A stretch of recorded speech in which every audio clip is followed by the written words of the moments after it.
Back to that breaking news out of South Texas tonight, where at least 19 children and 2 adults were killed in a shooting at an elementary school. We now have a photograph of the suspected shooter, 18-year-old Salvador Ramos. CNN is now reporting a former classmate says Ramos texted him a photograph of a firearm and a bag filled with ammunition just days before this attack today. Ramos was shot and killed when officers were responding to the school today. The shooting has many people feeling like something needs to change. Yo, it's your boy Uneducated Brother. You know how we do it out here in these streets, man. So this is the Breakfast Club title, America's Ugly Cycle of Mass Shooting continues and nothing is being done about it. Right? I just saw the title. I'm gonna just give my live reaction to this shit, chop it up and post this shit. I got another video coming out with my man Kenny the Can Man Lizardo. Stay tuned for that one. You know what I'm saying? But let's get right into this shit. And so we are in a state of emergency. Okay, white supremacist violence is and always has been the #1 threat to our society. But I'm also very proud that my wife is white. The Breakfast Club, bitches. All right, Charlene, please tell me, why was I your donkey of the day? Alright, so initially it started off with white supremacy. Then the dude talking about he liked to start off with his wife is white.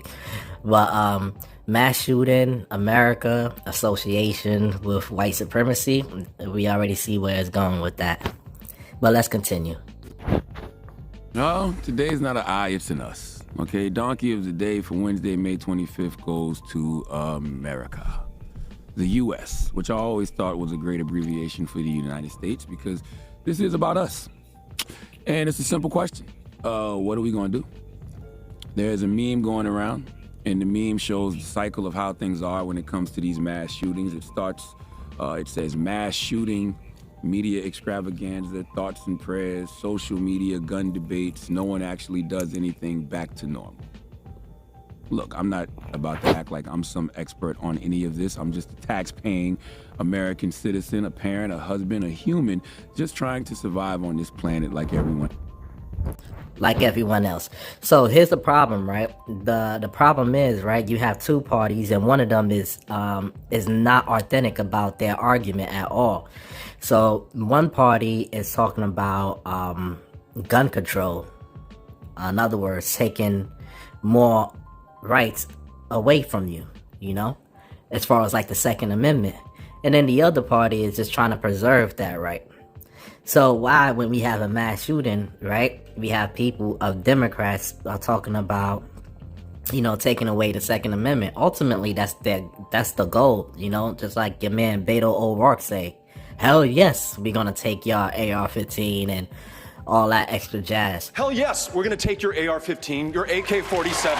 We're not gonna allow it to be used against our fellow Americans anymore. So when you have these two extremes, right, debating about this shit, nothing comes to a conclusion. And the problem is one side is not real. They're not being real about it because they planning on taking your guns, but not their guns. So while they walking around with armed securities and they have the right to the Second Amendment, you don't. So these people are actively trying to take your rights away from you while preserving their own rights. The same thing with the climate change. It's funny, the same people, Democrats, right? They're telling you like, yo, man, we need to get away from, you know, gasoline fuel. Meanwhile, they flying private jets and Hummers, gas guzzling machines to get to and from, while having security guards to protect them from you niggas. So we having a disingenuous conversation. Is your people, the Democratic establishment that, you know, that's paying you, that you're, you know, parroting for, that they're the reason why things aren't getting done.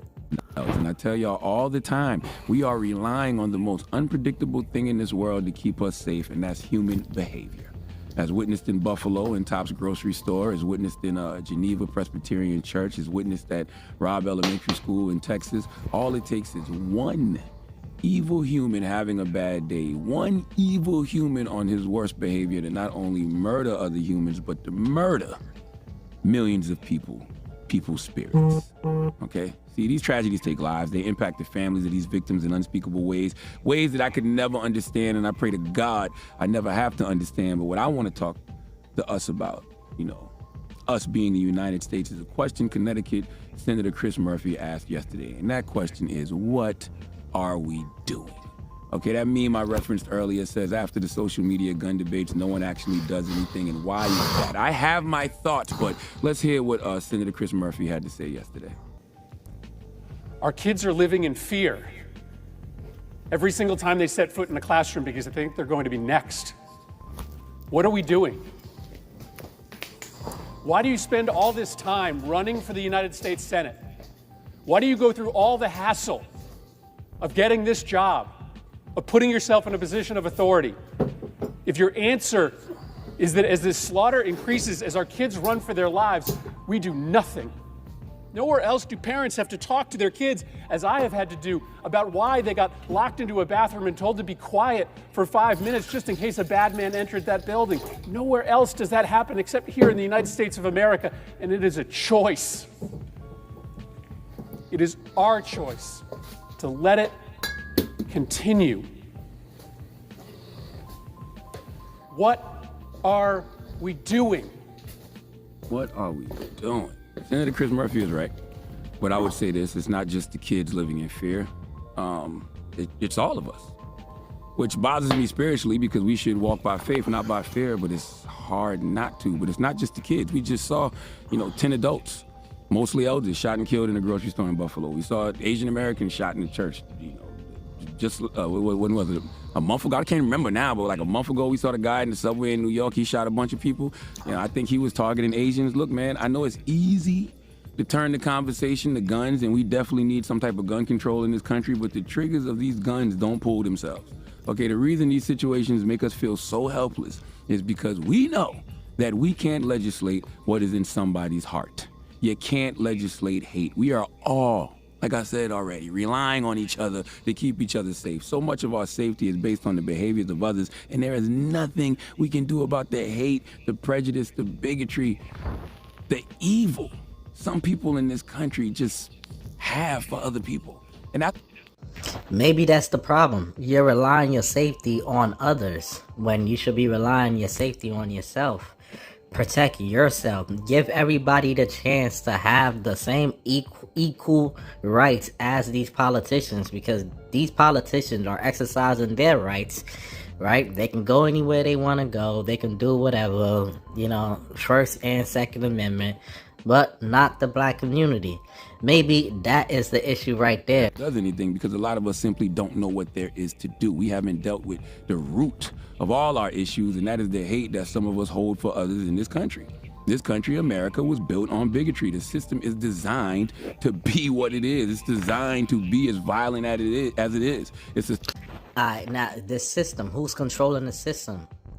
This institutional system, like I explained before, you're a part of the system that you're talking about, but you never really speak on like the real solutions. I got some solutions, and I'm not even as smart as you. You've been on radio forever. Here's some solutions, right? Especially for like the school shooting and stuff. The same way that we protected these politicians after January 6th is the same way we should protect these schools. Every schools, right, should have some level of like military force that's far superior to anybody that can ever go in there and do something. And for them to even do a mass shooting, they're gonna need like a 5-6 orchestrated like attempt, just like the way they do with banks. You know what I mean? Like, you gotta come extra just to even rob a bank. But the problem is, right, the kids are not that important to you to even provide that level of security the same way that they was important to you. The same way that, security was important to you when, Trump supporters stormed the Capitol. Of everything you just said, the security at the Capitol and around this capital city is nothing like I have seen really since post 9/11.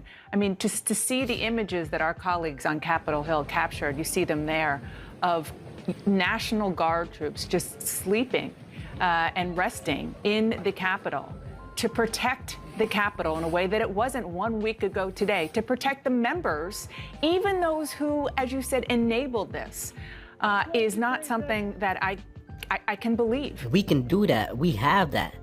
Don't give me the, oh, we don't have the funds. We don't have the funds. Like, yo, we about to send $40 billion to Ukraine. These kinds of mass shootings rarely happen anywhere else in the world. Why? They have mental health problems. They have domestic disputes in other countries. They have people who are lost.